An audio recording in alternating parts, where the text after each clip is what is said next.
Thank you guys so much for joining us. This is the Q&A for Nightfire, the pilot that you've just seen. So we have the creators and some of the cast here with us.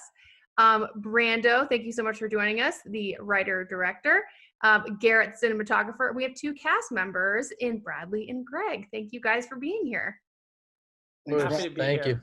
So I want to talk about, first of all, I think that this project, hands down, wins the awards for pyro, stunts.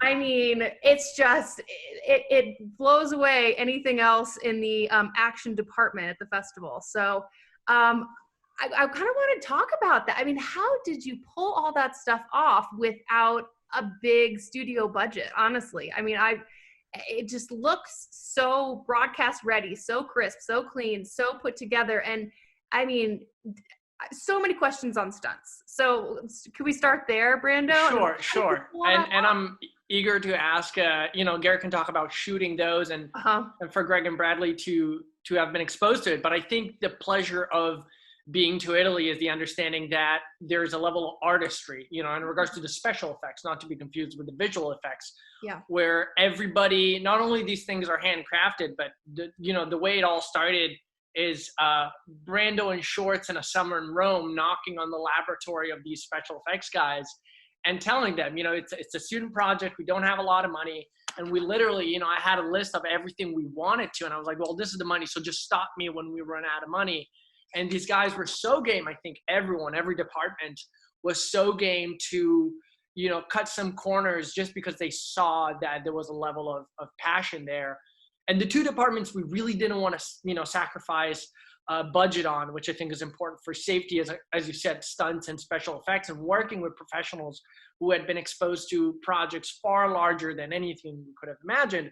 So what for us is mind-blowing, and trust me, I think all of us were really excited to translate some of these ideas into in-camera practical action, was the fact that for them it was a piece of cake, so every time we'd be like, oh my God, I'm so sorry, we need this. They're like, no problem, we got it for you.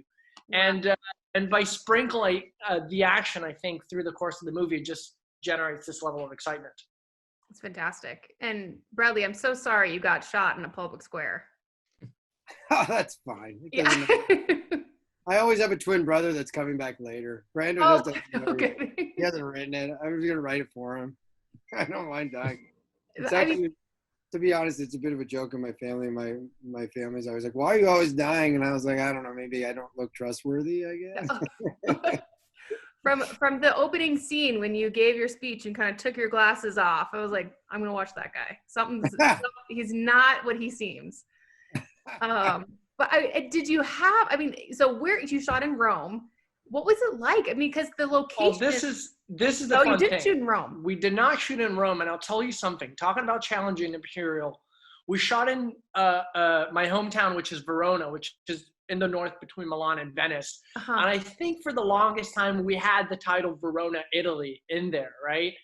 Just because, it obviously made sense. And then eventually, I think for the final version we sent over, it was like, let's just lose Verona. It doesn't matter the specificity.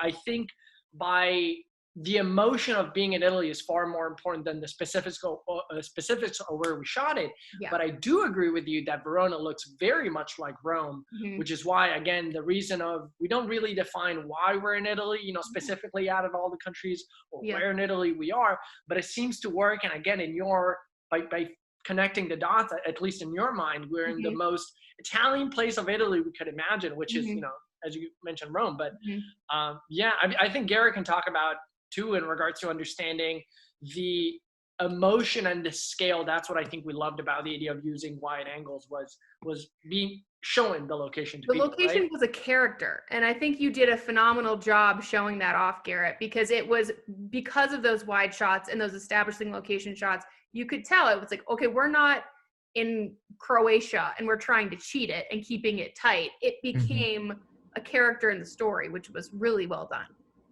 Yeah, and Brando and I spent about a week there scouting all of the locations we were going to shoot at. And it was the biggest thing he wanted to do was be able to take the architecture, take the locations, and make them feel as though they were a character in the film. We're both huge fans of action movies. I mean, that's where our inspiration started, from James Bond films, Mission Impossible. The first John Wick had just come out. And so a lot of it, this was actually Brando's plan as a vendetta against the architecture of Italy to blow most of it up. So we decided we could make a movie around that. But it almost seemed as though each location we stopped at, Brando had this like really elaborate plan on these stunt sequences that, you know, we're gonna, a car screaming through the streets. And I mean, as we're walking through them, these are public areas, hundreds of people walking through. So it from our perspective, you know, we could only map it out generally in our minds. You know, we took as many photos and angles as we could to pre-plan for what the look of this would be. But yeah, it was. I mean, it was an adventure. Just, you know, every place we went had something so distinct about it that, you know, it did most of the work for us, to be honest. That's incredible. And so I mean, it had a very cohesive look and feel. I mean, the action was, like, as you said, sprinkled throughout. And how did the stunts go down? I mean, Greg, did you have to participate in any of the stunts? I mean, there was like the prison scene and there's kind of some hands-on stuff. How did that go over for you? So there's a little bit of a backstory that not a lot of people understand, is that I got a phone call about, what was it, Garrett, 3 days before you started shooting? Yeah. Before flying to Italy, almost. Yeah, saying, so I was one of Garrett's football coaches in college for his college football team. And he gave me a call. We had done some work before, and he gave me a call. Correct. Okay. And he gave me a call and said, "We need you to come out and be in this movie." And I said, "Okay, let me talk to my mom first. First, I had to talk to mom. You got to talk to mom with everything. And then, can you please pay a month of my rent? Because I was going to be gone for 13 days. I was working 4 jobs other than coaching." And they go, "Okay, done." So hopped on a plane, and the first thing I did was met with the stunt coordinator. Yeah. And started working on the fight scenes and started working on that. They tried getting me on a motorcycle, you know, trying to figure out all these different ways that we could, like, this was my first time being on a movie set, really. We literally tried teaching him to drive a motorcycle with no experience on how a hand clutch works and shifting. Yeah. And yeah, we almost lost him on a couple skid outs a few times. You don't want to have to call mom and tell him what happened. Right. Definitely not. That's right. So no, it was a real great experience for me. I was just in awe of all these people who were working so hard and working so passionately. That was the thing, and that was something that I can buy into for sure. And just seeing everybody, and there was no issue as far as language barrier or anything like that, because there was excitement around everything. You know. But no, it was. And it's the reason you're credited in the movie in the stunt department as well. You know, it's you can probably recall one of your last days you were jumping in. We were shooting, the opening of the movie was shot last in the military base. And I think the temperature of the water was something in the 40s degree, like freezing water. Yeah. And Greg jumped in, you know, in regards to this, by the way, goes, whether it's Brad getting shot and falling down or Greg jumping in a frozen river, it allows Garrett to shoot action in a way that feels emotional. Because as you said, we're not there to cheat things. It's like, what is the camera angle that's going to allow for audiences to understand there is no hiding it. This is it. Yeah. I wanted to do everything, but Brando was nice enough to put an arm around me and say, "No, we don't have enough money to do this thing twice."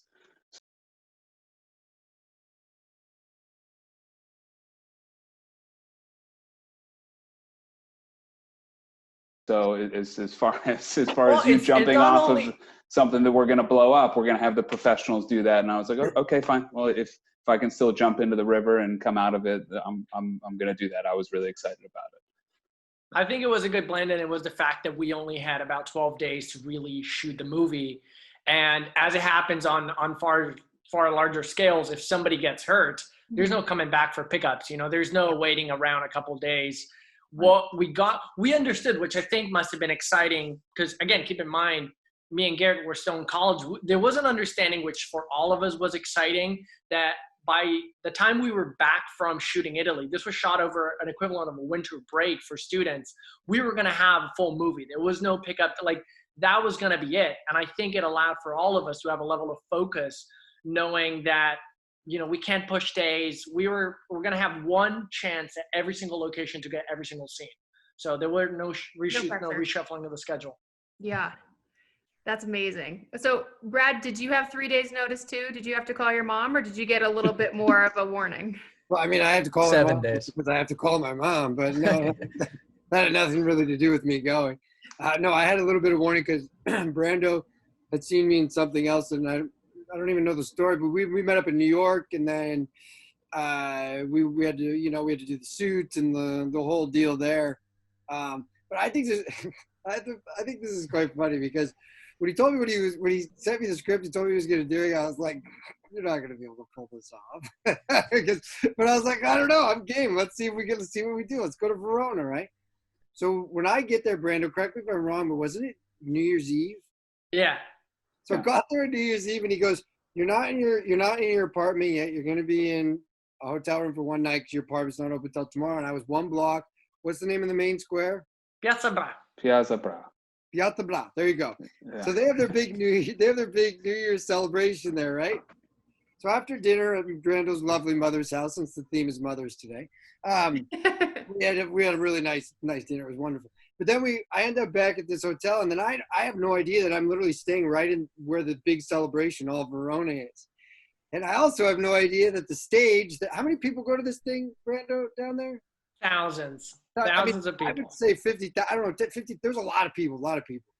And there's this giant stage in the middle, and I'm looking at it, and I'm like, wow, this is nuts. And I've also been at Brando's mother's house, and, it's Italy. There's a lot of wine, and I might have had some. And so I'm standing there, and I'm like, this is really wild.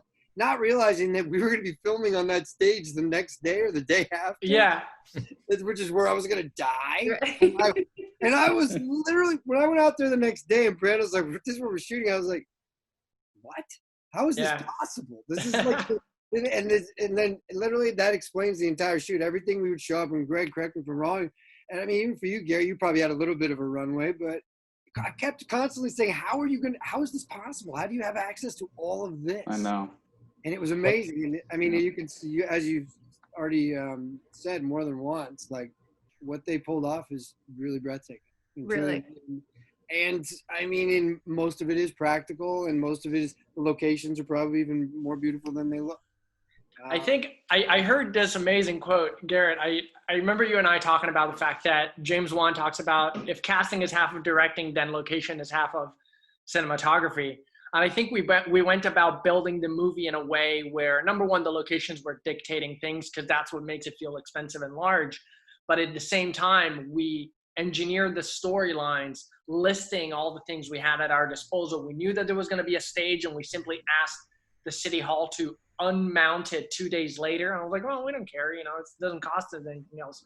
So by listing these things we knew we had, we wrote around those. And that's how I think we got access to, from the military base, which is actually at an amusement park, which was closed at the time. So that's how I think the spectacle and the pride on our end was. That's how we have access to these. We didn't go out of our way to buy things or build them, and all of it, for the majority, was like, let's exploit the fact that nobody knows Verona. Nobody's going to recognize that stage or that film set or whatever, and we can use that to our advantage.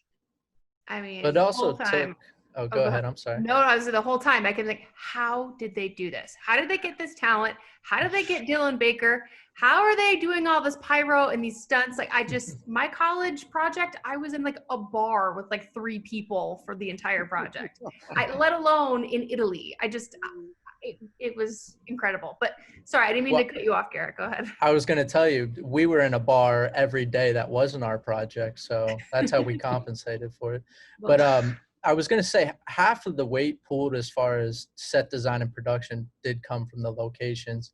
Mm-hmm. And Piazza Bra, the one that Bradley was referring to, was actually our first day of shooting, which happened to be our biggest location. A large crowd. Yes, and we had hundreds of extras who all spoke Italian. So, you know, any direction we had to give had to go through Brando or a few translators that we had on set with us. But given the fact that it was, I think it was a 14-day production, Brando. 14 days we shot this in, and every single day, I mean, was absolute pressing limits of what everybody was capable of, mentally and physically, and it. We found ourselves often in a tough situation because of that. I mean, you know, the first morning, I mean, we probably shot 5 or 6 hours past what we expected, and the sun was already coming back up in the middle of Piazza Bra. The morning after, we the were morning so after, late. 5 or 6 a.m. and we're still drifting cars down the street. But you know, it was just one of those things where I think everybody had it in them to just dig deep, because I mean, quite literally after that first day and just seeing how incredible this was going to be. I mean, we had no reason to stop. You know, we were there. We were all passionate about it, and it fueled us more than anything that sleep could have provided otherwise. I could sit here all day and talk about it, but I don't want to take up too much of your time. I just want to ask one last question. Where do we go from here? I mean, should we be watching for it on Series Fest and then hope that it takes it to the next level? What's the plan with it? I think that would be incredibly exciting, and it's the reason, you know, much like when we engineer this, soon enough we started realizing that without knowing we had constructed a TV pilot. You know, we all love, I think, loose end stories where you are left with this feeling of like, oh, you know, you close the circle and you open another one back up. And I think, you know, Europe, I love to think of Europe as one giant movie backlot. You know, it's about the voyeuristic element of transporting people to places they've never been and show them things they've never seen. And thanks to these amazing characters, I think all of them, you know, Greg and Lorenzo and Dylan and even Brad, don't worry, we're going to unwrite that death so quickly. You can easily. Everything can be undone. Absolutely.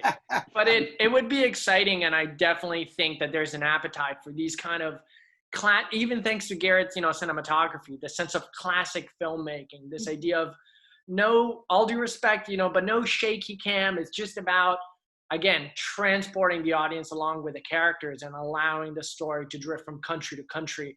And that was our most exciting thing. You know, we went to Italy because it was our home and we had most access, but I think we all love, you know, the flavor that different countries and different cities have to offer to a story like this. Amazing. So my takeaway is shoot Italy and just do it. Go ahead, Brad. One thing real quick, because I think it's something that Brando won't be able to say, but I will, because I'm not Brando. I believe this particular project is the result of the trickle-down effect. And I've been on hundreds of TV and film sets in my life already. And I can tell you that it all starts at the top and works its way down. And in this case, Brando being the one at the top who's like, this is what we're doing. And because of his ridiculous energy, and I mean ridiculous energy, I have a lot of energy and I pale in comparison to him. And Greg could probably attest this, the same thing in sports and football, right? Whoever's standing at the top of that pyramid, and I really believe this, if anything's possible with a guy like that guy, with like Brando, because he won't stop until he gets what he wants. And the fact that we're talking about this all these years later means he also won't stop until he finishes it the way he wants, until he gets the product that he wants. And there's something about that that's it's an X factor, right? You can't teach that. So that's my 2 cents on it. That's very nice. Oh, go ahead. I agree. Yeah, Brando, it's infectious, you know, there's no doubt. I mean, I think, Greg, you probably remember the very first day, or we had like a rehearsal day, but we captured a few of the shots then, but we were in a jail cell. And I mean, it is one of the first shots of the movie right after Bradley's scene in the beginning. And I just remember this moment where, you know, we're just getting this tracking shot of the feet walking along, and we tilt up, and Dylan and Greg showed up the set. I mean, they had, you know, no scenes that day, but I just remember them talking and just saying, these guys just are having so much fun doing this. And I mean, we had the biggest smiles on our faces, and we're yelling across the set at each other. And it's just, it's those moments alone that just make you realize, like, this is what you want to do, you know. And you know, we felt it from everybody. So it was a good crew. It was a great cast, and we had an awesome time making it. That's great. I love that. I'm feeling an energy now. I'm gonna go find a bunch of money. Brando, let's go make a movie in Italy. Brad, what's the schedule? We'll bring you back from the dead. We'll go get it going. I'm in. When the world goes back to normal and we can all go back to Italy again, we'll all just tear it up. I love it. Sounds good. Awesome. Guys, this was so great. Thank you so much. Congratulations on the project. It is incredible. You guys, truly, I mean, well done. Thank you for being here. Thank you to everyone who put in the time, guys. Thank you so much for tuning in. For everyone sprinkled around the States right now, and it means a lot if we could get the band back together. Absolutely. Absolutely. Thank you guys. Thank you. And hopefully we'll see you at Series Fest in real life one of these days. Absolutely. Awesome. Thank you guys. Thank you for joining.